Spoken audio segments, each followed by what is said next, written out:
everyone. I am your host, Joseph Francis. This is Fan to Fan, and we are starting off on a very interesting night. This is a very, very celebratory night. For the first time ever, live in studio, we're going to get into a second. Before we go, we're going to start off, get that promotion out of the way. Fan to Fan, like this show, hit the subscribe button if you haven't done it, and share with a friend. We need more subscribers, we want more people, and more things are happening like this. We got Calvin, we rescued him from fires, virtual land, and everything that's going on. He is live in studio. What's up, my man? How you doing? Look at that. Look at this beautiful set of race relations going on here.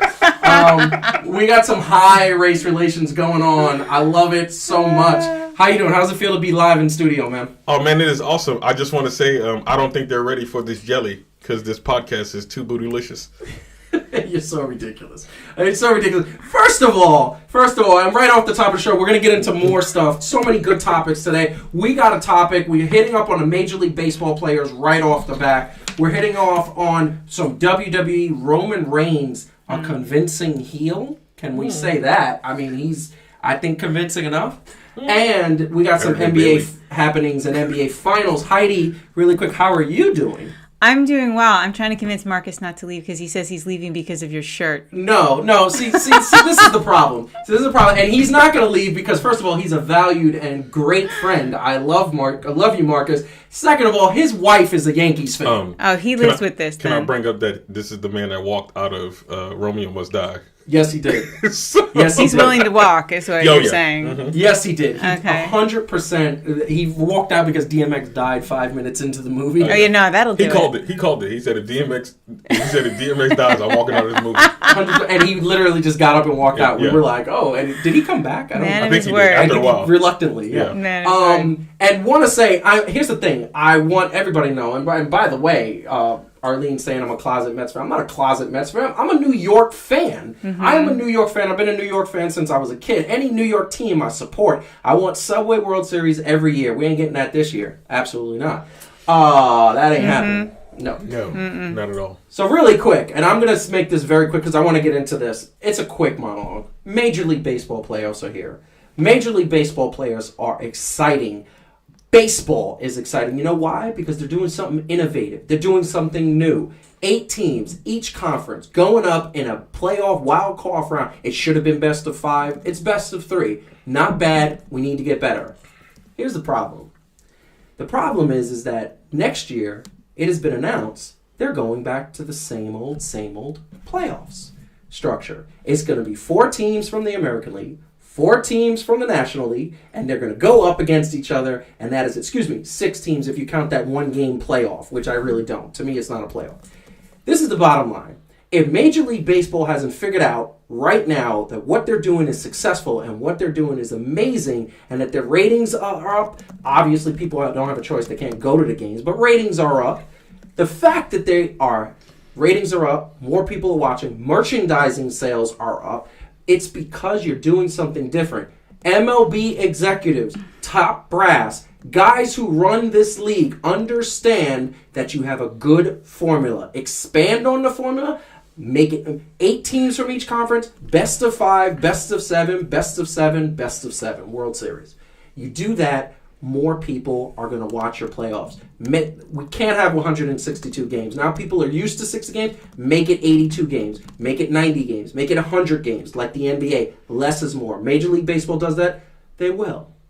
Here's the problem. They're not going to.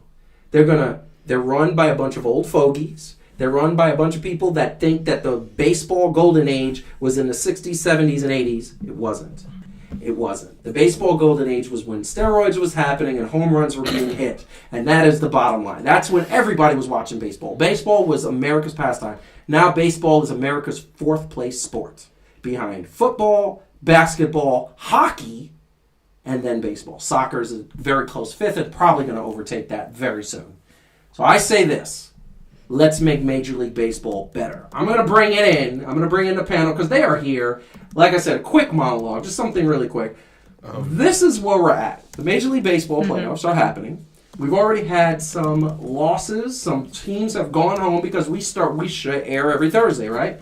The Blue Jays went home. The Indians have gone home. The Twins have gone home. I wanted them. I was never rooting for the Twins more than in that series because I hate the Houston Astros. But we are looking at, this is where we're at. So Calvin, I will pose it to you. Out of all these players, who is the team that's making you say that they're going to do something?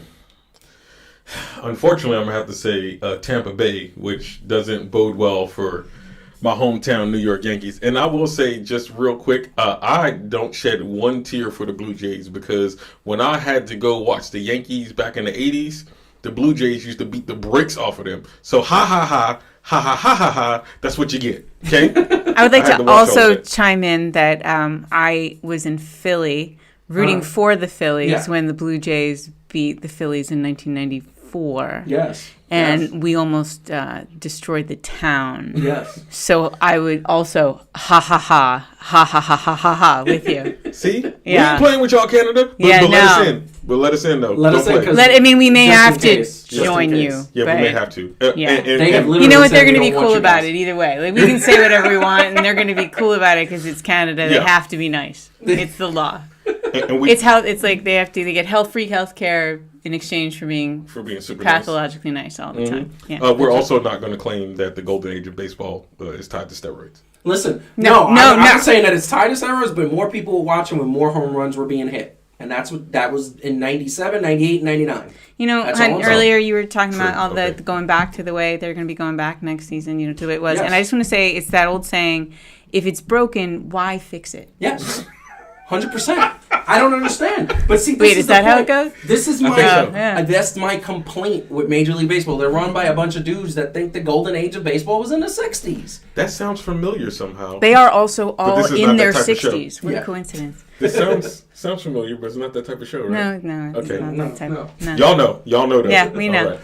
So this is what I want to say. So we're looking at this bracket, and this was, for those who don't know, and those who didn't see this particular episode, this was the original sort of compilation of what baseball was looking at the top brass. First of all, the defending Washington Nationals didn't even make the playoffs. They just never made the playoffs, which is sad in and of itself. Okay, I blew that one. Yeah, you did say you picked the Washington Nationals. I did. I blew that one. What I want to say is that everybody, we got it pretty much right. Every team except the Nationals on here, and I got it very wrong when I said Colorado was going to do something. Surprise. Yes. Yeah. Want to say that 100%. Yeah, we were really with you on that. Yeah. Your whole theory of altitudes didn't pan out. The oxygen thing just didn't. It didn't pan out. I thought they were going to do something. They didn't do anything. This is the bottom line. We got it pretty much right, but I wanted to play something for the fans out there, and thank you for watching, everybody. Love the Dragon Ball Z Cups, Annika. Yes, we do. And I want to say that these are the new predictions, and now we're just talking about playoff teams. I got Calvin's picks, which are right up here. So once again, the way this works is any graphic, any team's logo that's at the top, better chance, we give them a better chance of winning. Calvin, you got your 3 top picks, LA, Tampa Bay, and the Yankees. Yes. There is a conflict of interest with 2 of those teams because they are playing each other right now. Yes, I'm playing the odds. You're playing the odds, so you're trying to pick whoever wins. You see, you do that all the time. Who you got? Who is the team that you got winning it all? Tampa Bay. My heart would always go with the Yankees, so let's get that right. Right? I'm not being a fair weather New York fan, but I'm also, as a part of this show and a part of being objective as a sports fan, have to understand that I think that Tampa Bay just right now has too much for the Yankees. So now I would love for the Yankees to prove me wrong, please. New York Yankees, please prove me wrong. But these aren't our Jeter-led Yankees. So I don't necessarily have that much. I don't have the faith of a Mets fan. I'll say that, to think that our team could beat anybody. And yes, that was a shot. I love you, Arlene. Marcus, it is what it is, homie.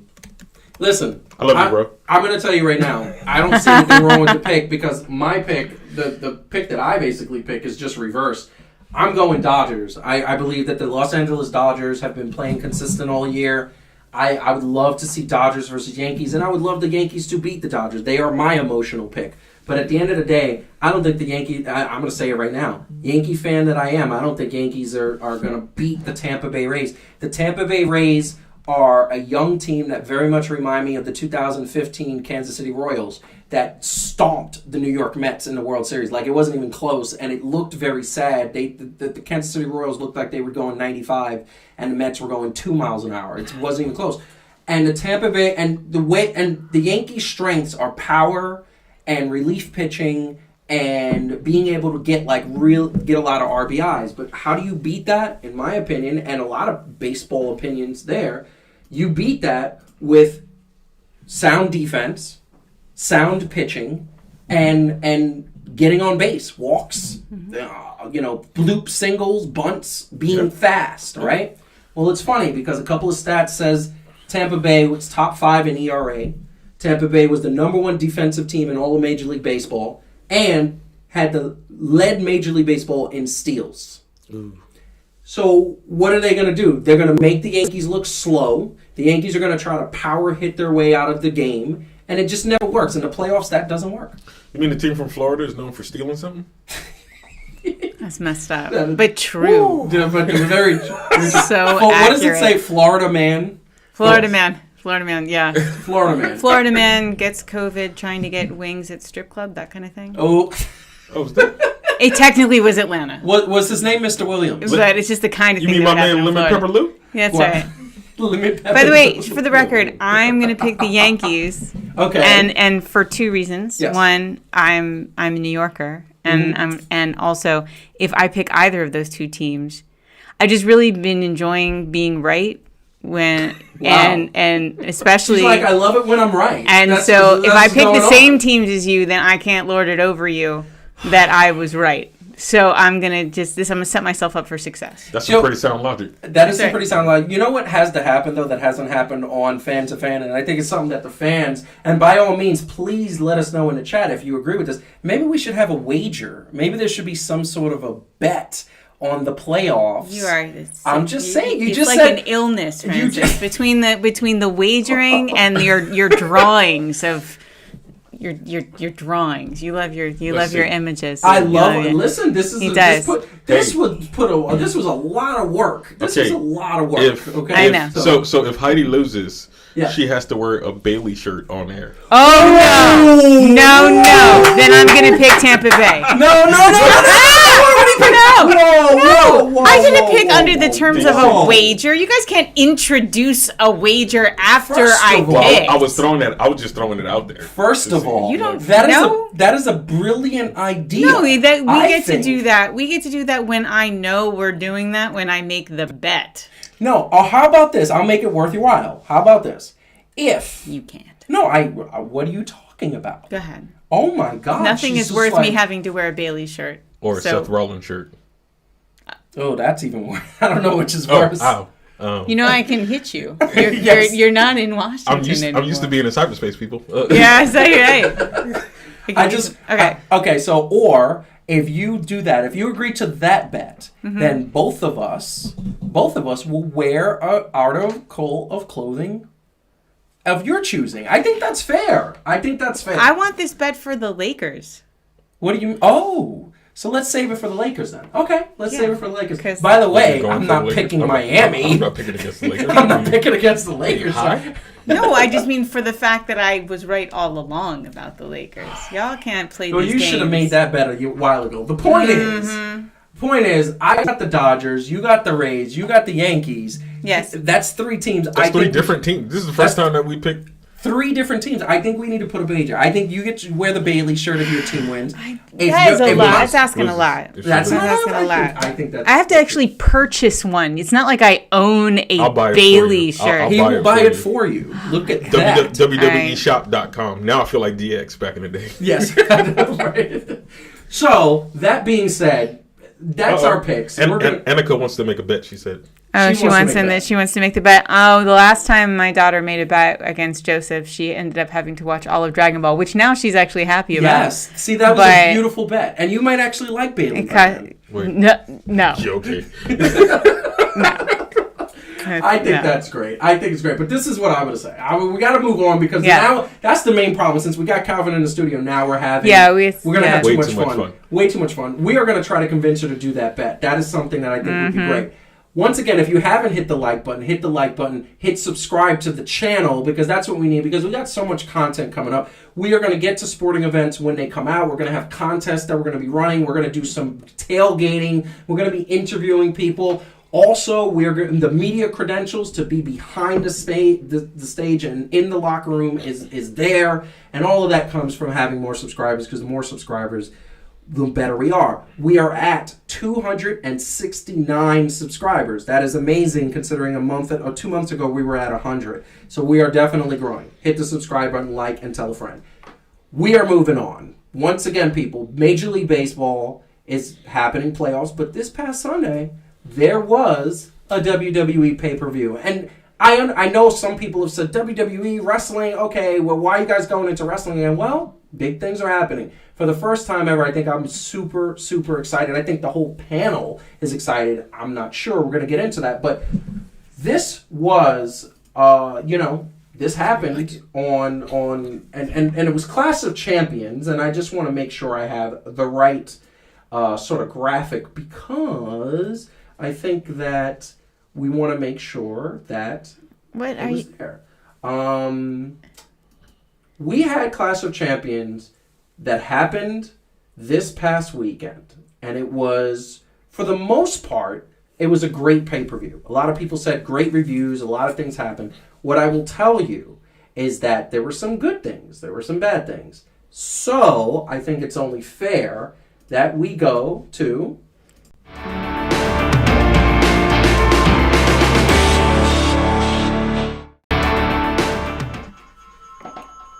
So... That probably caused a huge echo. I know. It's once again, because we got the first time ever, we got 3 people and there's tech problems. By the way, no tech problems tonight. Why would you say that when we're not done? I'm not sure what he was thinking, people. Listen, because I feel confident that we're not going to have any technical. I'm optimistic, people. Optimistic. So we had Clash of Champions. Clash of Champions was not a bad pay-per-view at all. One of the matches that was really awesome was Sasha Banks and Bayley. Sasha Banks coming back, attacking Bayley with a very vicious chair shot. Like, it was probably one of the hardest chair shots I've ever heard. That woman's back should be hurt. To put it in perspective, after the attack, there was she put on social media about the injuries that she had. And the injury that she had was pretty telling. That is from a kendo stick. Apparently not makeup, because obviously wrestling, they can make up anything they want. But that was kendo stick and chair shot. She got it. Like, that was black and blue. Looks real enough to me. Just want to say that. I think Heidi did it. I don't care. And the rumor is that the next pay-per-view, which is Hell in a Cell, the main event is going to be Sasha versus Bayley, like the very last match of the night, in a Hell in a Cell match for the SmackDown Championship. So hold on, she's rolling her eyes. I'm letting you get the floor. Why is that such a bad thing? So is it? No, I mean, it's fine if Sasha's going to take the belt off her, so I don't have to put up with this anymore. It's fine. First of all, tell the people out there why you can't stand Bayley. Bayley's just she's the worst heel. She's a terrible, terrible actor. Terrible, deeply terrible. She's just terrible. So she's terrible. That's what you're saying. She can't. It's excruciating to watch her pretend to be like this sullen, moody weirdo, and she doesn't have like a thing. Like she doesn't know what kind of heel she is. So it's like sometimes she's moody and petulant, and sometimes she's like tries to act really tough, and sometimes she does the like quiet thing, and like if you look at the other really good heels, they know what kind of heel they are. Like, they're either the really scary, intimidating heel, the very, like, angry, loose cannon heel. Like, you can be the moody, like, in a way, like, Nia Jax is a little bit of that, like, I'm always kind of, like, irritated and put out heel. But, like, Bayley doesn't know which one she is. All she knows is she got, her hair dyed dark, and now she wears eyeliner. And, like, that's it. Like, there's nothing to it. And I think I like Sasha a lot, but Sasha and Bayley's promos are painful. Like, they're just painfully fake. Yeah. I I cannot wait till they stop talking. And that stinks because I like Sasha a lot. But the two of them together are just, I think, awful. And by the way, that was not a good match. So that was an interesting ending to what was an okay at best match. I think probably it shouldn't have been Asuka.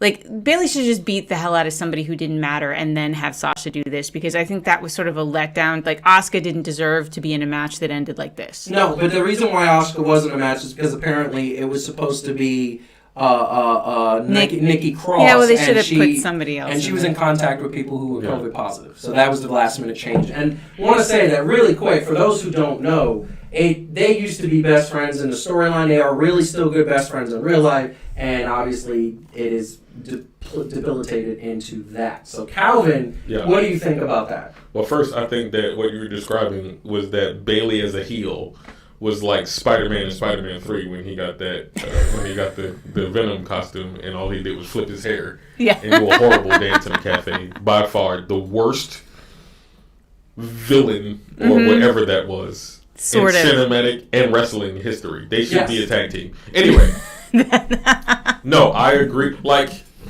here's the deal: if you don't have a build-up, and this is personal, right? This is what fans, so we're fans first. Yes. If you don't have a build-up for a champion versus champion match, throwing the champion in there like that, it's like, in a way, you're like, who's really going to lose, right? Like, because they're not making her Bayley 2 belts. No. Which, I hate that name. But anyway, I will say this, though. So, here's what they have to contend with. They have to contend with themselves. Because their match in NXT, when Bayley beat Sasha Banks for the belt in the Iron Man match, was actually a really good match. With Bayley as the face and Sasha as the believing heel. But I don't buy Bayley as the stronger character in this thing, right? Like, because she's not. That's what I mean. That's just the bottom line. She's not. Yeah, but you see the way they're building it. Her as the heel is supposed to be the stronger. I don't need you. I was only using you, and I'm like. So I want to just point out something. To be fair, because we trounce WWE quite a bit, and rightfully so. Fairly. There's really not a reason why we shouldn't. Here, to be fair, they have carried this storyline from last year and have built it up, broke it down, built it up, broke it down, and have built it back up. And now it's at the climax of these two are going to fight on a major pay-per-view in Hell in a Cell, which, by the way, Sasha Banks against Charlotte, probably in a Hell in a Cell, was probably one of the better matches of all time. I think it's top 20 match of all time because it was Charlotte, now mind you. So it's going to be interesting if Bayley can actually step up and be the performer that they believe she can be. She's a great wrestler. Yeah. She's just a terrible actor, and her character stinks. Yeah. And you don't get points for longevity with me if you have a stinky character. It just went on too long. She needs to go back to being a face because she's not good at this. So we understand that a lot of angles are going to get recycled in a way, right? You're not really going to get any new angles as far as having a team, putting them together, breaking them up. That makes sense. This was one of the, like, I think Rated RKO back in the day, was a good build up. Breaking up because you knew they were breaking up eventually. Yeah, and then once they got together, right? And here was the deal also, the level of competition that Rated RKO had. Thank you, DX. Yeah. Right? Made them a better team, more convincing, and then so when they broke up, it made it something because you had two people kind of on an equal level doing something, and it was vested. It just seemed like kind of all of a sudden Sasha was a little bit cowardice. And that's not really her. And then I know it's just not good casting. And by the way, so that's the worst for me with So here's we're gonna go around the table. So best and worst. What was your best? Oh, we're going to do best? Best. I'm going to say... That's hard. Actually, let's start off with worst. Let's switch it up. Since she did a worst, that was her worst. What was your worst? Ditto. Yeah. That was the same thing? Yeah, look. I mean, the Andrade... Babe, I'm not. Yeah, I know. The Andrade and Street Profits and what's his name? Yeah, but that was Garcia. Yeah, that Angel Garcia. That actually got stopped because he got hurt. It was like it wasn't great, but it was okay. But then he got hurt, so that was just like. But it wasn't. It was still better than Could this. we do most those were annoying? like the. And that qualifies as the worst. That would go with Dominic Mysterio. So here's the thing. So here's annoying. the thing. That was my worst. That was my worst. My worst was Dominique Mysterio. Dominic. He continuously whatever. calls him Dominique. I say Dominique like he's a stripper. Dominique, what up, Brian, and what up, Jay? What up, B? Oh, what's up? That's good stuff. I just saw that they were there. Here's my thing, and I got to answer a question. Somebody asked me a very valid question about my jersey and who I picked, because I picked the Dodgers to win it all. And I'm a Yankees fan. I'm wearing a Yankees. I'm wearing a Yankees jersey, by the way, because they won yesterday, and I'm very happy about that. But here's the thing. This is what I want to say really quick, and then we're going to move on. What up, Jay? My worst was that Dominic Mysterio match. They need to stop putting him with Seth Rollins. They need to stop this soap opera. Like he literally had a segment on Raw where he said your daughter and sister sent a text to my disciple saying he likes her and they want to go out and eat something. Are you kidding me? It is a full blown novella Shout out to now. all the high school people watching. It is a full blown. It is like Abuela's stories. Yeah, it's basically a novella times 10. And here's the deal: because we are in the age that we're on, you don't want to have an angle that has so much actual real life heat. People are really not okay with a 32-year-old and a 19-year-old being in any even storyline. It's gross, and I'm losing a little bit of respect for somebody who I love to death, who is Rey Mysterio, for actually allowing that. Like, I understand they want to put his daughter into WWE. I'm sure they see that as an opportunity for the family. But, like, no, that's gross. She signed to a WWE contract, but not as a wrestler. She signed as an actor. But it's the same way I felt about Lana and the Bobby Lashley thing. Like, what is more gross? These two? There is nothing more gross than Bobby Lashley and Lana. I had to watch him give her a massage, and it was so weird. It was so gross. And that was so gross. Listen, poor Rusev Miro now. Right? So I want to say this, and we'll move on to the next match, because my worst was that, and I think we need to move on, and they're not moving on because this past Raw they had another segment. Yeah. That being said, the next match. Oh wait, we didn't get best. We're doing best. We're doing best. We're going to do the best. We're going to finish that off. The next match consisted of this man, Drew McIntyre, versus Randy Orton, which was an awesome match. Amazing match. Ambulance match. There's some violent stuff coming up here. Like this dude, first of all, the Battle of the Panties. They're twinning. I didn't realize before they both wear panties and big boots. Matching panties. Matching panties and Look big at them boots. with their boots and panties.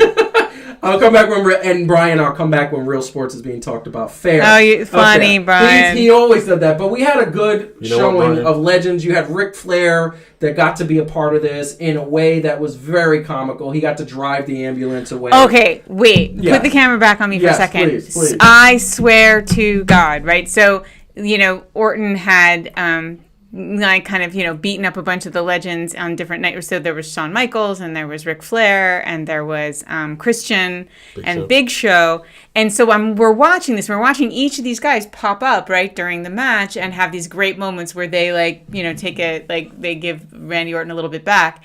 And I literally said to him, I saw the ambulance, and I'm like, it would be so funny if they had Ric Flair in the ambulance drive him off and go, woo! And then it happened. It happened. She did call it. I have to play the lottery, right now, because I just called that. That was amazing. She did call that. She did 100% called it, and I was. It was so great, though. Doesn't it feel great when you predict something that's going to happen? Oh, you know how that feels? I do. I didn't know that you knew how that feels. I do it every pay-per-view. Every pay-per-view. He actually does. No, for real. Actually, WWE, you're batting 1,000 in predicting what's going to happen. I'm just going to say really quick, we got a bunch of haters out there talking about that. Yes, wrestling is the male novella. We get that. But it's male stories. It's good stories. Let's finish it up. Keep it up. But that was a great match. And worthy of best consideration, but I'm going to segue into my best. My best was my man, Roman Reigns, stepping up with that Paul Heyman. He's so good as a manager. Stepping up, beating down Jey Uso. And I said to myself, I hope this isn't a squash match. I hope they incorporate some sort of storyline into this that evokes emotion. Well, guess what? They did. His twin brother came out, threw in the towel for him, and basically Roman Reigns said, you got to call me the tribal chief. And in this very shot right here, that's exactly what he did. It was a great match. Jey Uso proved to me he's exciting. It really made me go, oh my God. And I'm going to tell you right now, I think that Roman Reigns has the potential to be one of the best heels in the history of WWE. What do you guys think? Yes, I think actually he's going to be a better heel than I thought he was because his promo game has stepped up. Yeah. I don't know if that's just Paul Heyman or they letting him not do scripted stuff. Yeah. Which I think is probably the latter. I think they're letting him do something that's natural to him, which is that Samoan heritage. And he's done movies, so I think that probably helped him do that. Now, the one thing I don't like about that is that I'm a big fan of the Usos. Yes. I know. So I'm not fully, at this point, okay with them sacrificing Jey. So the storyline better be, fire. The storyline better be fire for y'all to do that to the Usos. Would it be fire if the Usos join Roman in a faction along with Nia and Tamina? I mean, I want that so bad. Yes. I could see, they could decide, and they could be heels. So they could turn and they could decide, I don't want them to necessarily be heels, though. I want them to be love them. No, I want them to be the Stone Cold type. We have a mission, and we don't care who's on the other side of that mission, right? So, if they got to get through good guys to get through there, that's fine. If they got to get through bad guys to get through there, right? I don't want just the... I don't want the stereotypical kind of we're good, so we got to fight every bad I agree. guy. And this is the thing. I said 100%. I was like, I remember so many times that I said, we know the Usos are not going to take the belt off of Roman Reigns. We know that's not happening. What are you doing? I don't want you to kill Jey Uso. And the first thing I said to Heidi when we were watching, I said, why isn't this the first match of the night? This should be the first match of the night because they're going to squash Uso. Well, the reason why is because it was one of the most captivating storylines, I thought. It was my best moment. It was really great. Yeah, no, it was fantastic. What is your best moment? And then amazing. Leave it up to... No, I will say I'm going to give that one the edge over... I don't know, the edge over... Anyway, the Randy Orton match. Because I wanted Edge to come out and spear him, I'm not going to lie. Yeah, and that didn't happen. I know. We saw Christian, I was waiting for that Big too. Show and But if you read the news, you know why they're not Yeah. using Edge in that line, and we'll see how that goes. So this could be very interesting. I think it's going to be. You're teasing something because I'm going to end this segment with something. But Heidi, what is your best moment? I love the Usos, and have always loved Roman. I have eyes, ladies. I have eyeballs, and it's really hard to not love Roman. Eye candy here? There may be, and he's now going shirtless, which is a really positive development. I think for if you don't know, he used to wear a vest all the time. Female watchers out there, please let us know if you think Roman Reigns is sexy. Throw us a little bit of something. But I love to see him now in a character that he's actually killing it in this character. So I'm actually very happy for the man who behind Roman Reigns that he's finally got. I think a character that's gonna really he can really sink his teeth into and he's really good at. So listen, I think that the character development is great and so fine. He's a good looking gentleman, and Paul Heyman I think is really amazing. I think that's such a good dynamic. Less fine. Wait. That is not a good-looking man, but he is a smart man. Crazy he is a very, very intelligent. How crazy is that they made that walrus character? That's fine. They actually made Paul Heyman into a Paul Heyman. Jeez. Okay, that was disturbing. Wait. That we have deteriorated. All right, let's go. Everybody watching knew that this was going to happen because Calvin is in. You see, that's what happens when we take you out of virtual. Okay, let's move on. Let's move on. I just want to throw everybody out there. We're talking WrestleMania tease. Guess who tweeted out pretty much after the match ended? Roman Reigns said levels. That was his tweet. Oh, The Rock, Dwayne Johnson, same game, different levels, same hell, different devils. Heard you two tore the house down.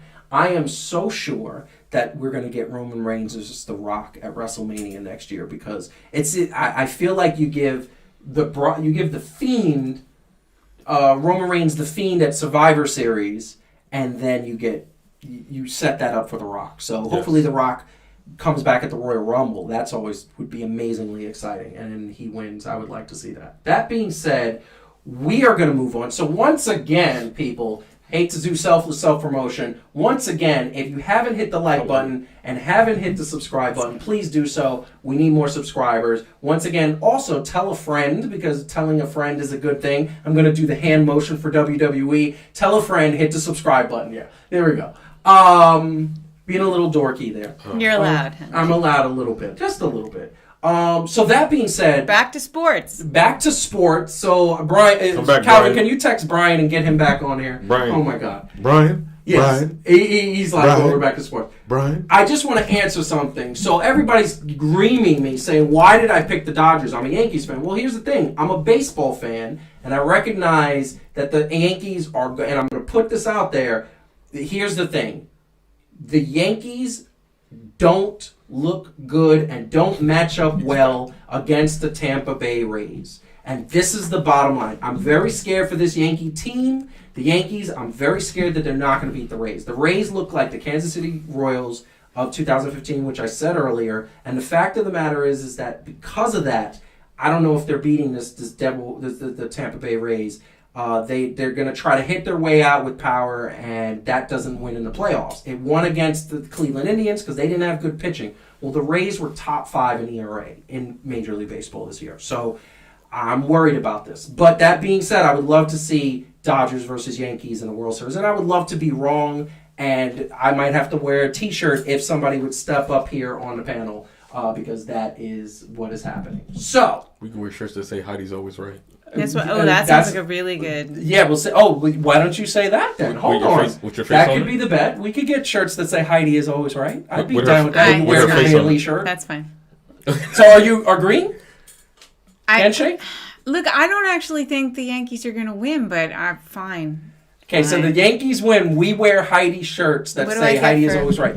If either the Rays win or the Dodgers win, you have to wear a Bailey How shirt. come I lose all the time? Because no, hold on. No, but like, what about The odds are Well, stacked if the against Rays us. win, I got to wear something he tells me to wear. Well, but the odds are stacked against us because you mentioned earlier that you were always right. I am. You're I like do almighty tend to be since usually we're right. peons over here.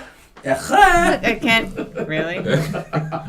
Okay, so that is the thing, and apparently I'm Joseph No Faith Francis. Look, I'm a Yankees fan. I'm a Yankees fan, but I recognize baseball. I played baseball most of my life, and I know baseball. Brian knows soccer, and he knew there's no way, and he could tell us in the chat, there was no way he thought the NYCFC was going to win the MLS Cup this year. That was just, they just didn't have a good team compared to the LAFC, the Seattle Sounders, and apparently Minnesota, who nobody picked. All right, Brian. So that's the deal, Brian. If my team wins, Joseph has to wear the No Faith Francis shirt. Okay, all right, I'm good with that. No, And Joseph, No Faith Francis. Okay, that's what we will do. T-shirts on. We wear that on the air. Mm-hmm. So we got to get into a little NBA news, and NBA news. Some of it's a little sad, and sad and good depending on how you look at it. So a lot of people have heard about Mark Cuban, and everybody knows Mark Cuban can be a little obnoxious at times, but he also has moments where he's just really on top of his game and a really good guy, you think, for a billionaire. Let's just say that. And Mark Cuban has been in the news as of late, and for those who don't know Mark Cuban is, just in case you don't, I'm putting him up on the screen. Mark Cuban is the owner of the Dallas Mavericks. He is also the co-owner of the Dallas Stars, the hockey team, and he's trying to get into football and baseball, apparently. He loves sports. He's a really fun owner. I wish he was the Knicks owner, anybody but James Dolan.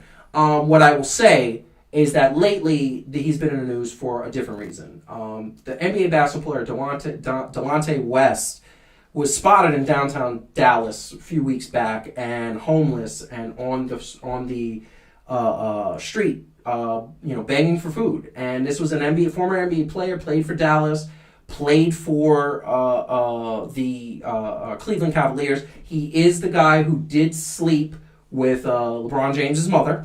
They had a relationship going, but whatever.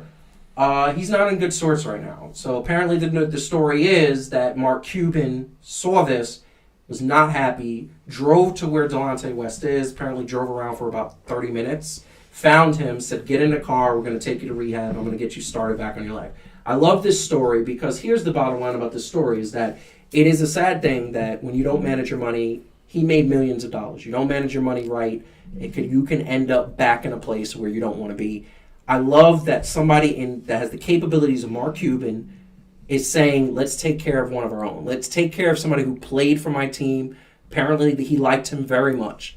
What do you think about this, Heidi? I will definitely leave. I'm going to leave Calvin last because he does charity work like that. What's to think except that's great? I mean, that's amazing because it's a really sad case, right? The guy obviously has some mental health issues, drug issues, and also some substance abuse, which they often go together. Yeah.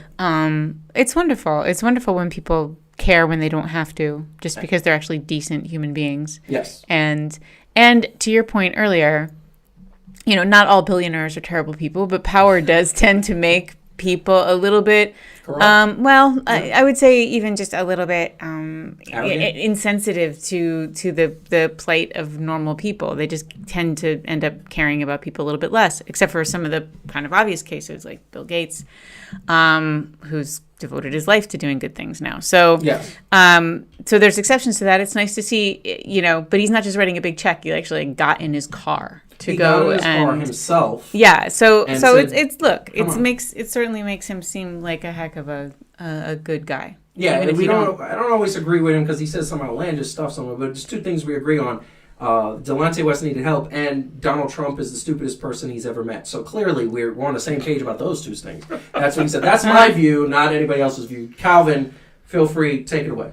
I think we said often sports can be an analogy for life, and I'm not saying that means everything in sports actually translates into life. But like with a lot of other things, right? Sports done right can be a great analogy for life. Right, in the team aspect and all that other stuff. So to see somebody step down from his position, you could say that he was higher, not better than Delonte West, but to actually care. Because it's easy at his level to throw money at something. Yeah. He's a billionaire. That's kind of what billionaires can do. Mm-hmm.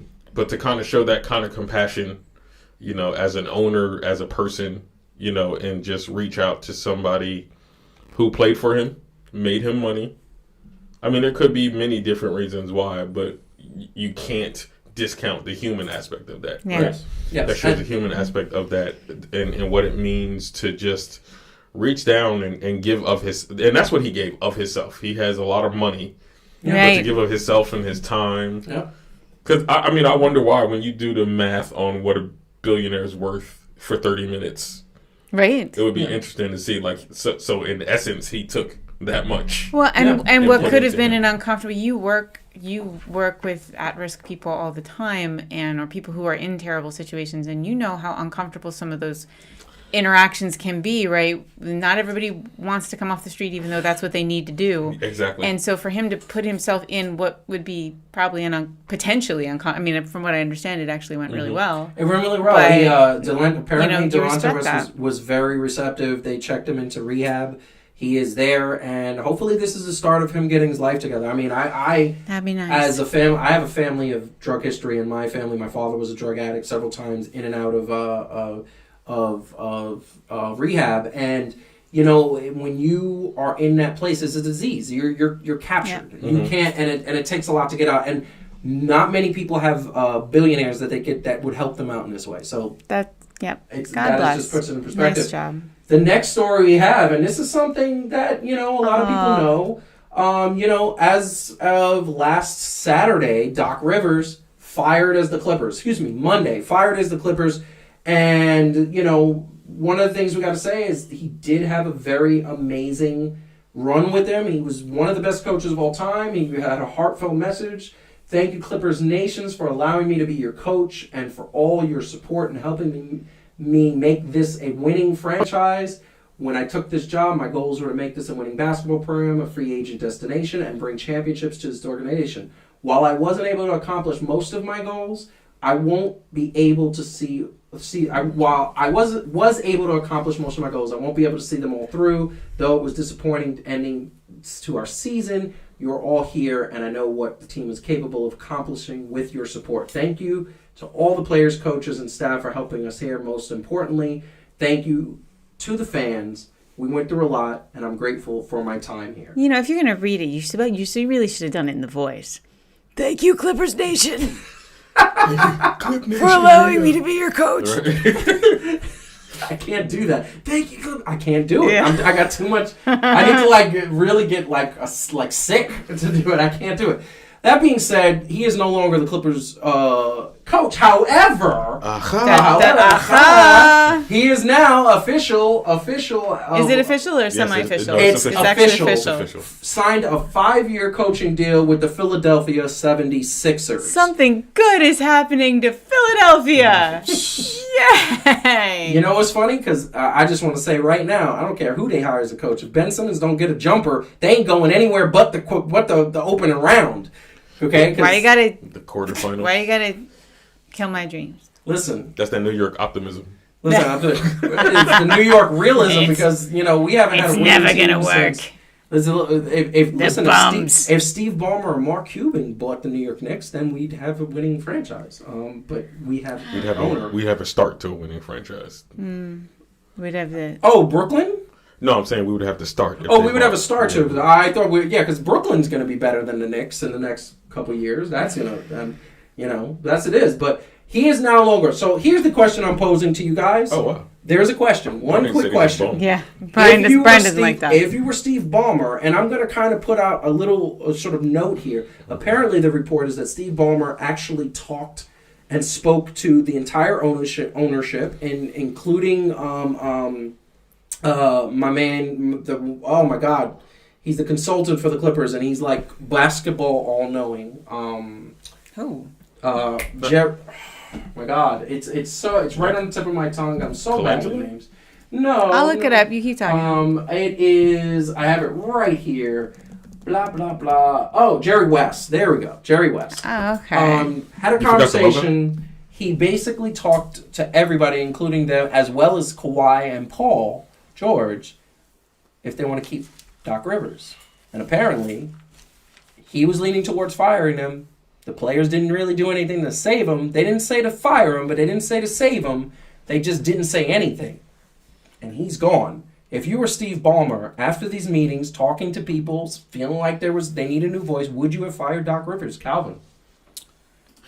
So here's the deal. I would have had to already had some reservations about it. So I'll look at it kind of as maybe he already had reservations that although they were a winning franchise, where he's trying to go, which let's be real, it can't be easy being the Clippers, being the redheaded stepchild to the Lakers, who was a fantastic organization, right? Yes. Like so, and to make these bold claims that you're right on the same level and you're trying to build and you're trying to get out of that shadow, there's that pressure to perform and perform now. Yes. Right?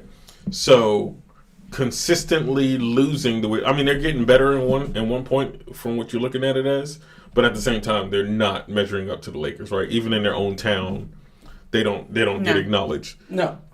It's a Lakers town. So I got to kind of think that he was already thinking about this. Yeah. And then the way that the fail happened, you got to look at it. Am I going to get rid of Kawhi and Paul George, who I managed, who they sacrificed a whole lot to get them? I got some news for you about that. Well, maybe with the latter, but I got some news. So, or do you get rid of Doc Rivers and take a chance, and get another coach out there that can possibly do better? So I say it maybe not be fair to Doc Rivers in some ways, but it seemed like it was the better choice. So I just want to get some news, and then I'm going to let Heidi go to give her opinion about this. But apparently there's reports that the Clippers are shopping Paul George around. And there's a report that the Clippers would not be opposed to getting Ben Simmons for Paul George. Oh, no. For real? That is one of the reports out there. Sending Paul George to Philly for Ben Simmons because they feel like maybe he needs a fresh start.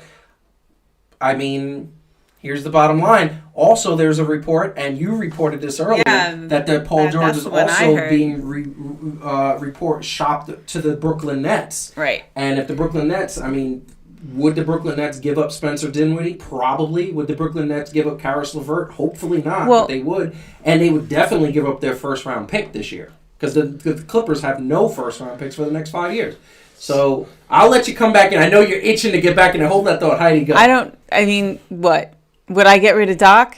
Yes. That was the question. That's the question. I mean, you're not going to get to. I just agree with Calvin. You're not going to get rid of Kawhi. So here's the things you're not going to do. You're not going to get rid of Kawhi Leonard. Yeah. That's the thing we can all agree you're not going to do.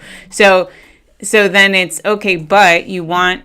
There's a problem, right? There's a desire for a fresh start, and then the question is getting rid of just Paul George or just Doc enough to do it. But I think it's that fresh start feeling, like it's like, that didn't go so well, let's try like a little bit of a do-over. It feels like a do-over, but so it makes sense. I don't know if it's what I would have done, but it's not crazy. It's not crazy. I mean, from my perspective, to answer this question, is that Doc Rivers was the consistent voice in the Clippers not making it to the finals. He's been there since they got Blake Griffin. He's been there, and he's been the consistent sort of common denominator.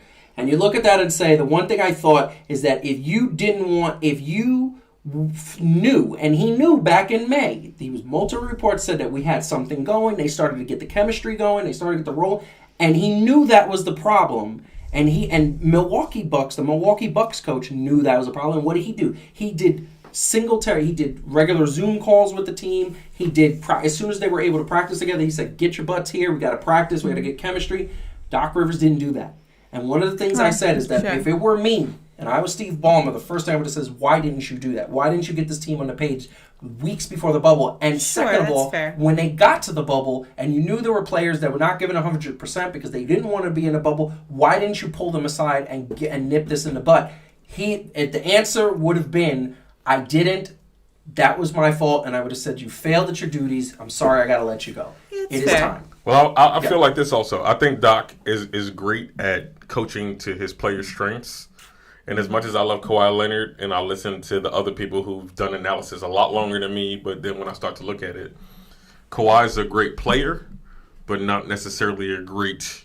He's no LeBron James as far as the general on the floor. No, he's not. He doesn't lead. He's not a vocal leader, and that's what you have to be in the NBA. So Pat Bev was more of that.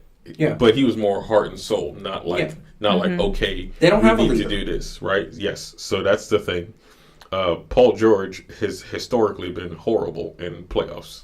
I don't know where he got the name Playoff P. Was it sarcastic? No, they gave him that name. Because that's funny if it's sarcastic. I think there was one playoff series when he was with Indiana where he dominated, and then they lost the next round, and they called him Playoff P. It was so up and down. I think he got it for just the one series. It's just like when you talk about J.R. Smith, right? Yeah. You're getting him or Smitty.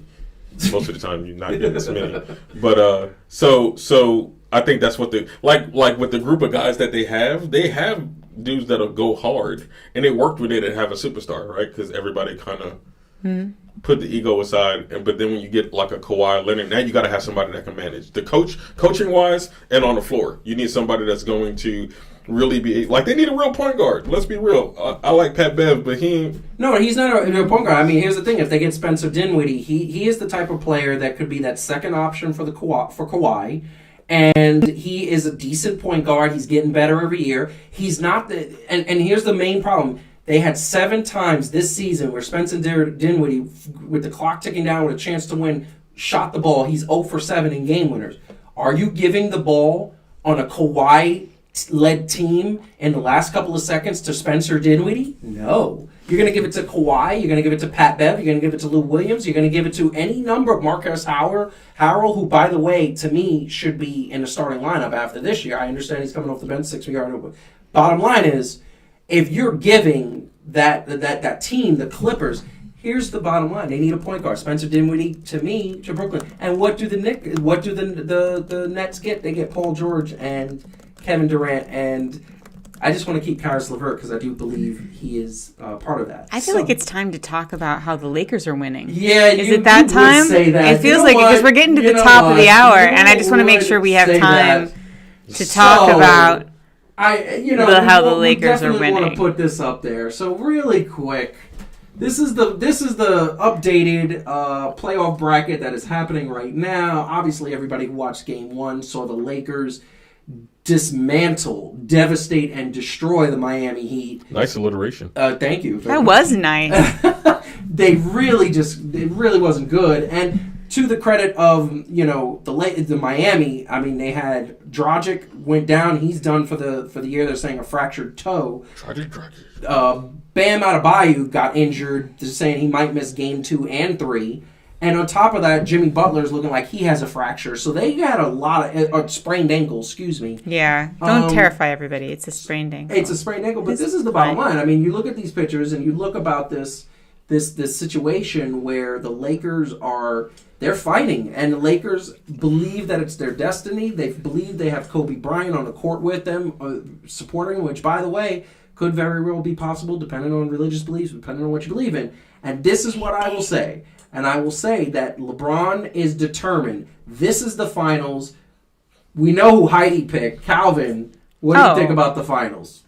Before game 1 was actually played, when you talk about, which was sad that I wasn't here last week because I got to bring this point out. Mm-hmm. But before game 1 was played, if you just went up to how they played going up to this, I actually would have thought that game 1 would have played out a lot different because I felt like although Miami was younger, the way that they were playing, like kind of with that fearlessness, right? Mm-hmm. Like we don't care who you are, we're going to play our style of basketball and we're going to get it in and all the other stuff. I'd have been like, yo, I don't know. I can't overreact to one game like people keep on saying. But man, here's what I will say. Now, I buy into the Lakers and who they are and how dominant people are saying that they are because I still don't buy into KCP yet. Like, he's not consistent enough. You're literally just mad at him because of that one game where he played 31 minutes and had 0 points, 0 rebounds, 0 assists, 0. His entire scoreline was 0. And he played 31 minutes. All he did was some suicides for the whole game. But, okay, Kyle Kuzma, he still needs to prove himself. Uh-huh. Anthony Davis has been the baller. He just haven't been on this level yet. And he's proven that he could deliver in the clutch. Say what you want to about LeBron James, whether you hate him for whatever reason or not. He's the second or third best player in NBA history. But this man and what he does is like you can't even be like, oh yeah, but not. This man is consistent, almost getting triple doubles when he feel like it. When he feel like it, and then scores 40 when he feels like it. Rondo is playing. He's playing like he's 2010 Rondo. Yeah, and let's not forget what Dwight Howard used to be. And he's taking the journey. Three-time Defensive Player of the Year, multiple-time All-Star. Took an Orlando team to the finals that had no business being in the finals. Against the very team that he's playing with against now, the Lakers, right? Yes. And you figure, I mean, like you said, what people do in their personal time, but he said he took a spiritual journey, which seems to have got his ego in check, right? Yeah. And got him to like kind of like it's been a year, right? Like the year of the bubble. Carmelo calmed down. Yeah. Was balling out of control. Rondo calmed down. Yeah. Balling out of control. What's his name? Jamal Murray. Crawford. Oh, Crawford too. Right? Yeah. His back. This is a resurgence. This is what I want to tell you, and I'll let Heidi get in on this. This is what I want to say. I think that one of the things that really what we saw, guys like Jamal Crawford, guys like Carmelo Anthony, guys like Rajon Rondo really get back to being better is that when they are playing in regular times, Carmelo's having to deal with tickets for the family, tickets for the friends, people, press, all that. Mm-hmm. He's trying to deal with that. The same with all those guys. Now when you're in a bubble, all you have to do is play ball. Practice, play ball. Practice, play ball. That's all you had to do. So now they were able to focus. I think that's why we're seeing Rondo balling out of control. And I wanted to say really quick one thing. Because Heidi just typed something really quick, that I picked the Nuggets. For those out there who missed it, the reason why I picked the Nuggets is because I thought Jamal Murray was going to average 50 against the Laker guards, because the Lakers don't have guards, but Rajon Rondo stepped up. And to this point, Rajon Rondo showed that he's still capable of playing at a high level. I never saw that coming. Once he started playing defense, I was like, oh yeah, Jamal Murray's averaging 27, and they got two guys averaging 30 plus, and now, this is what I will say about my intimate knowledge of the Nuggets as a franchise from being there for 13 years and going to games, right? Yeah. Like, it's something about their culture. They get to a point where you're legitimately like, okay. We were like that. For a moment, she was scared. She says that she didn't waver, but for a moment, she was like, I didn't waver, but I was like, oh, damn. Yeah, like you look at it, right, and you're like, okay, can't nobody beat them. And then they get in their own way, and then, like, Like, he kind of Jamal Murray, right? I need to get these calls. Come on, player. Yeah. So how it goes. That's the thing. That's the thing. I do think the bubble. It's like really interesting it'll be interesting to go out of the bubble again, because I think the bubble it was such an unpredictable, like, again, and did we start by thinking Miami was going to go this far? Did we start by thinking we thought the Nuggets were going to be good, but not? No, we did say that. You did not. As an underdog? Yes, he said he's an underdog. He did say he's an underdog. I remember saying that I do believe that Miami has the potential, and with that coaching, but that's staff, not the same thing as saying that we thought it would happen. We just said, well, maybe, right? It's an underdog. Yeah, like I get it. It's been interesting. Yeah, I did say Clippers, Boston. That's what I thought. Yes, I thought it was. I thought it was going to be Clippers. Why am I forgetting? I still didn't believe in the Bucks. I said Clippers Bucks. I did not fear the Bucks. I can't remember who I knew I said. But I did pick Miami. I said Miami Bucks in the Eastern Conference Finals. Eastern Conference Finals, if it was possible. And I did say, remember, because we had the one show where we said, well, if you had to pick a dark horse, and I was like, I love the way Miami. Yeah, no, you did. I remember that. I said it was Miami Pacers, but then I remember I walked back to Pacers because I can never read. He really can't. Pacers. He can't even say it. But the point I wanted to make was, it's very interesting to see the players that the bubble was really hard for them. And then the players, like you said, that actually the bubble was what they needed to actually play their best. To focus on basketball. It is just really interesting, like how this is just going to be this year that is so weird, because we're going to go back then to normal, and you're going to just... So it's hard to predict next year, right, from what we're seeing now. It's very hard to predict. I don't know. And I want to just say one thing. It's amazing, because the Clippers have like 4 or 5 known players that frequent strip clubs. Kawhi, Lou Williams, Montrezl Harrell, and I believe Paul George regularly go to strip clubs. And whenever they go to Atlanta, whenever they go to Miami, they go to strip clubs. And they were the ones having the most problems. I mean, not like we're knocking strip clubs, but I'm just saying. I'm just saying. Well, and so maybe they need to release some stress. Now, the Heat are going to be a problem. I will say that. Yes. I know I can't predict what's going to happen next year, but I fully believe that moving forward, this constructed team is going to be a problem. They played so well together. I don't think there's any reason to think that wouldn't continue. There's like, 3 rookies? They just played. That's balling out of control. They had chemistry. And this is the thing that I just want to put out there, and anybody forgot. What makes this series very interesting is a little background story. We all remember when this man said we're not going to win 1, but 2, but 3, but 4, which is the reason why I couldn't stand him in a Miami uniform. But this is his old team against the Heat, and he's playing against this guy, who, by the way, was not kind when LeBron left. And I'm sure Pat Riley is saying, yeah, I want to beat him. And Eric Spoelstra, at one point, there was reports that LeBron James said, I don't want him as my coach. They eventually made up, and they eventually did good, but Eric Spoelstra's still there. That pedigree is still there. So what we are seeing is it's the Heat versus Lakers. What do you have? So you picked the Lakers. Yeah. What do you think is... Because when are they going to win, then? Lakers in what? Are you looking for your broom? You know what? 5, and I would have said 6 or 7, but because of the injuries. I think it's losing Bam Adebayo for 1 or 2, he's got a neck strain. Yeah.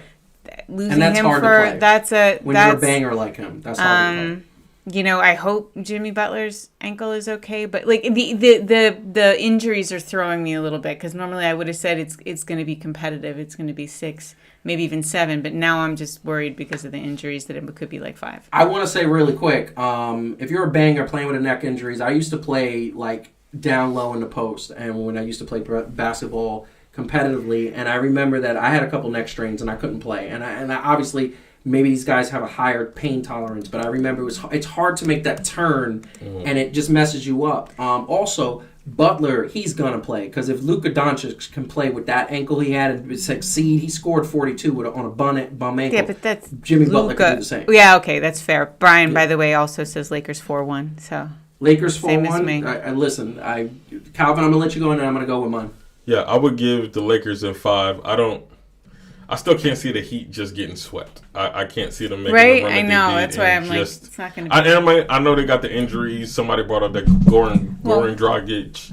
coming into the series was the leading scorer. Yep. But at the same time, the way that the Heat have been constructed, even though he was the leading scorer average-wise, they had that team where other people step up when something goes wrong. So even like when they lose a game, and they had to have the conversation. This is only the fourth game that they lost all postseason. It's true. It's right? true. It's only the fourth game. It's how they come back. And the Lakers can have a bad game. I mean, they've had them. Yeah. So that's why it's not going to be a sweep. Your KCPs, your Kyle Kuzmas, if they're not hitting anything. I love Rondo, but if he gets streaky, there's that. They do have Iggy on the Heat. Yep. I mean, he could do some things. So I don't know. I mean, it's. Go ahead. No, I think. Look, I still think the Lakers are going to win.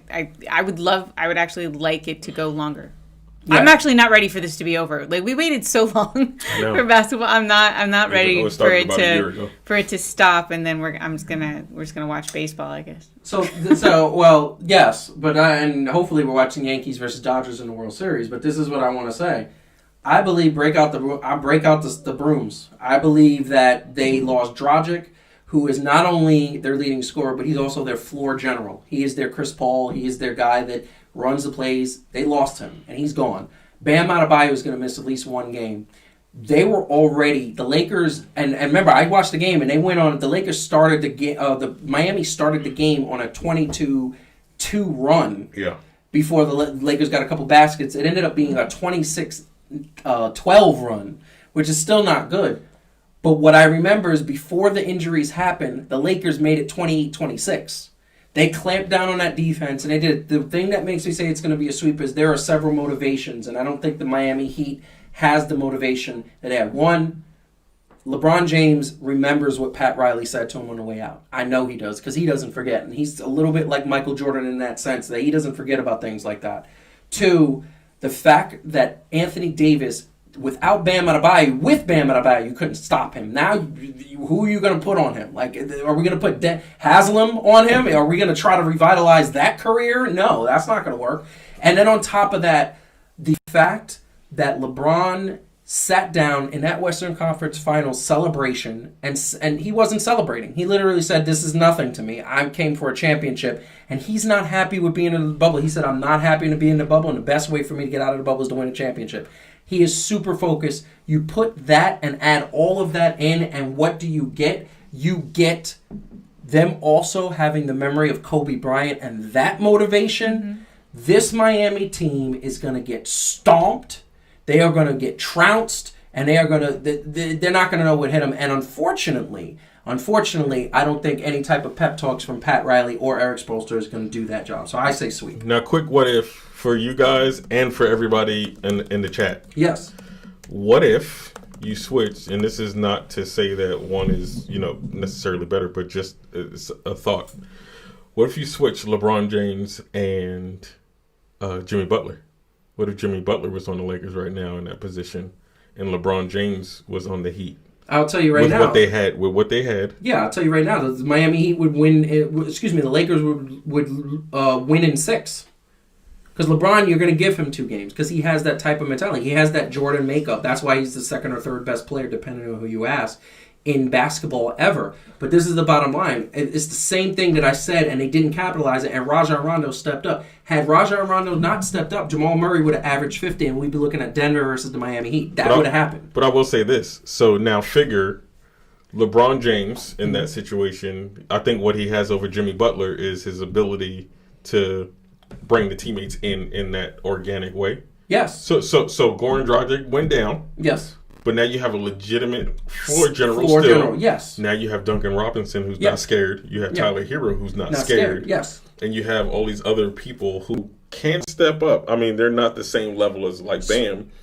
I think it would have actually been a really good series to have. Yes. I think it would have gone at least 6 games if everybody was healthy. But this is the thing that I will also tell you, is that Duncan Robinson got into foul trouble. And you know why he got into foul trouble? Because several times he ended up guarding LeBron James. And LeBron James sees him on here, and to quote Shaquille O'Neal, barbecue chicken alert, barbecue chicken alert. He goes right for that rim. LeBron James is 280, 6'7". You're not going to stop him. Certainly Duncan he's 6'9". You're not going to. Duncan Robinson's not going to stop him. He's going to go right to the hole, and you're going to get a foul called on you 8 times out of 10. And what's going on, Adam? Love Adam. I love the fact. First of all, LeBron is not the best ever because LeBron is not 6-0 in finals appearances, and Michael Jordan has never seen a Game 7 in a finals appearance. I don't even understand how you could say LeBron is the best ever. LeBron is great. Top 3 of all time in my estimation, but not best ever. I feel like he can do more with less. I'll give him that over Michael Jordan. True, because Michael Jordan needed Scottie Pippen to get to where he was. I mean, no, LeBron still did. I'm just saying I feel like he can do more with less. So here's... If it would have been he took that Cleveland team from 2006, brought them to the finals, and that was it. But here's the thing that indicts LeBron, in my opinion. And this, I know that we're way off topic. Yeah, we got to wrap up. I know we got to wrap up. But here's the thing: it's a special occasion. He's in studio. But I know, but you've gone into this is like literally, it's like arguing about whether or not Darth Vader could kill like Ultron. I mean, like this is a topic. Wait, hold on. Here's the thing.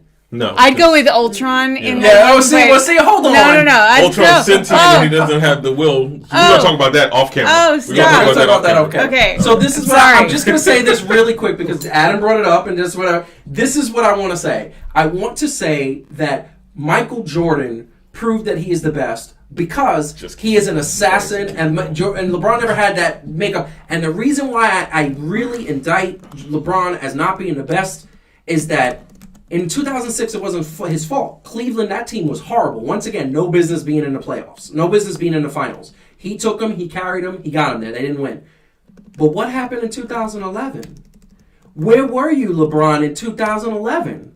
When you had not 1, not 2, 3 stars with you in the form of Chris Bosh, in the form of Haslam at the time, because he was a big deal in Miami, and Dwayne Wade.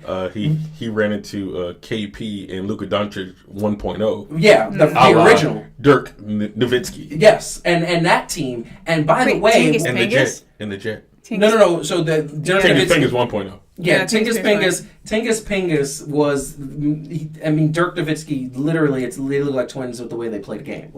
But this is what I want to say. I want to say because you had that team, that Dallas Mavericks team wasn't better than the Miami Heat. LeBron didn't show up in that playoff. When have you ever seen Michael Jordan in a playoff series, Adam? Please let me know, because I'm speaking to you directly. When have you ever seen Michael Jordan not show up in a playoff series? I never saw it. And I don't think it was... I think it was equal not show up, but it was also... Remember, they were making fun of Dirk Nowitzki. Oh, yeah. They were making fun of him. They got too cocky. So I think the thing that I would give Mike over mentality-wise is not necessarily just a killer thing. I think that Mike never took anybody for granted. Right? Yeah. No, he actually made up reasons to be angry where there were none. Yeah, so I think he actually invented insults that were set. Like you picture him he didn't care. No, because he always wanted that intensity. He didn't care if it was like Kobe or me that he was guarding. Yeah. Somehow he was like, I'm a destroyer. Like, out of the way that guy looked at me. Right? Yeah. Literally. Why he's so short. Anybody who watched The Last Dance, you guys remember the story, and I think this is the best story to say this, is when Karl Malone won the MVP, and he literally took it personally, like Karl Malone came into his house and stole the MVP, and in that final said, and ate crackers in his bed. Oh. And literally ate crackers in his bed. I want to tell you right now. So should LeBron. LeBron James is the top 3 player in the history of basketball. He is not better than Michael Jordan. And in order to be better than Michael Jordan, I'll set this criteria, and we will leave. You do not know how. And we will move on to say goodbye. Here's the bottom line. In order for LeBron James to be better than Michael Jordan, he has to win 7 championships, and he has to win a championship pretty much where he is the MVP for the last 4. And that's not going to happen because LeBron James has already said he's only going to play probably 2 or 3 more years. He will have his 3rd championship with 3 different teams, though. And that is true.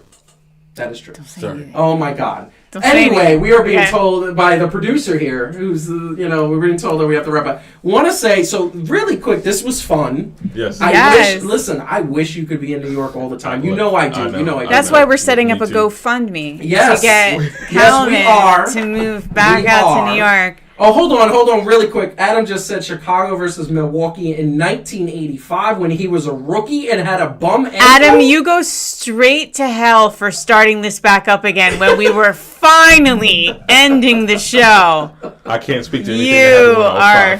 You're on my list, buddy. Really? I'm coming for you. He was almost done. 85 when he had a bum ankle? You know he hurt his ankle that year, right? Like, I don't know. Anyway, we're over. Listen, we should set up a GoFundMe. GoFundMe to get you forgot my name, it's fun. GoFundMe to get Calvin. Yeah, sorry. You know this guy. In New York, because that would be amazing because we'd have so much more things. I want to also say, for those that don't know, and Brian, you may not know this, talking to you, we actually have a drinking game on the show every time I say that's the bottom line. That's the bottom line, or that being said. Or that being said, you have to take a shot. So you bring a big actually, bottle. I need to come up with a phrase then. Stone Cold is going to sue us for the number of times he says that's the bottom line. It's a copyright infringement. We need phrases. We don't have anything to make people drink. Yeah, that's true. That's a good point. We need fan-to-fan liquor. That's what we need to do. That's the next business venture. Like a little bit of the bubbly. Just a little bit of, which, by the way, shameless plug. A little bit of the bubbly is very fantastic. Yeah, we just had Way some. to go, a little bit of the bubbly. And by the way, how can we stop when Rob just joined us? Rob, we're stopping. Like, we cannot stop. But that's the drinking game. The drinking game is when I say that's the bottom line. That being said, you take a shot. Here's the bottom line, and I tried to stop myself. Actually, Jordan did kind of crush it when he was on the Wizards for being like 48 or something like that. However old he was. He did. He averaged 20. Listen, he did. But it was great having you in the studio. Yes. You're going to be back next week in the studio. I will be here next week. Yes, so tune in next week. Tune in next week, 2 weeks in a row. We're also going to have some extra points that are coming with this guy talking some wrestling. Yes, sir.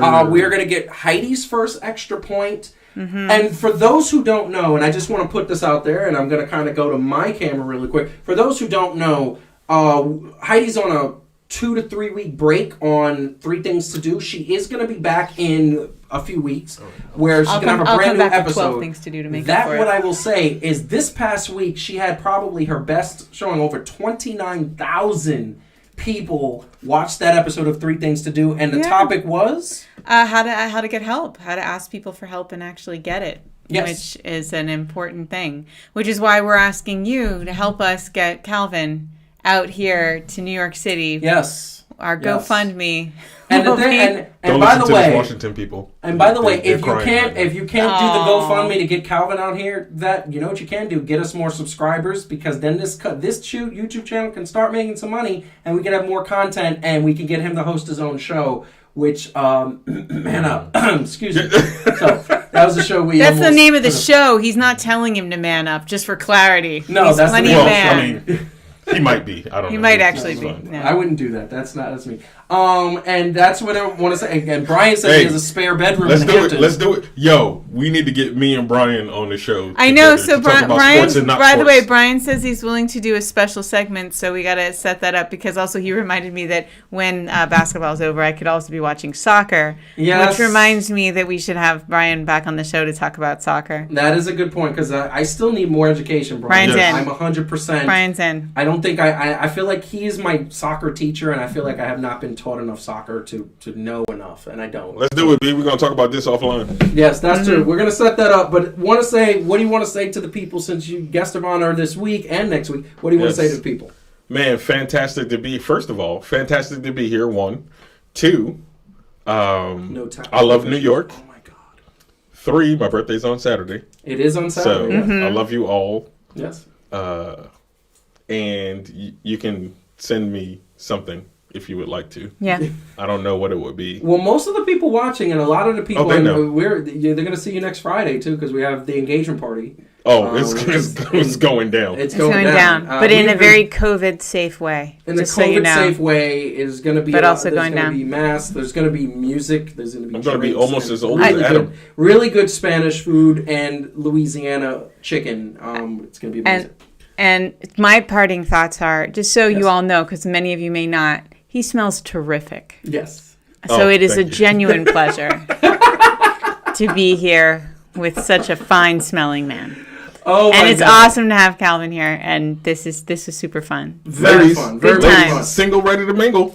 He really is. He's available. He actually is single, ready to mingle. I guess at the party we'll see who's single at the party. We introduce you. See. That's maybe we should take a camera around and just film Calvin talking to various girls.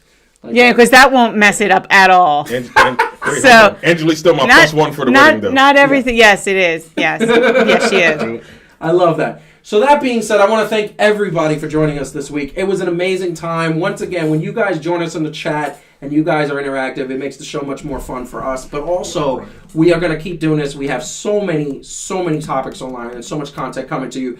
Want to say that in the next couple of weeks, we're going to do some extra points. More fan to fan. Next week, Calvin back in the studio. In a couple of weeks, another 3 things to do. Hit the like button, share this stream to anybody who you think would be interested, and subscribe to the channel. We want to get up there. So, I'm your host, Joseph Francis, saying goodbye for Calvin Brimfield and Heidi Grant.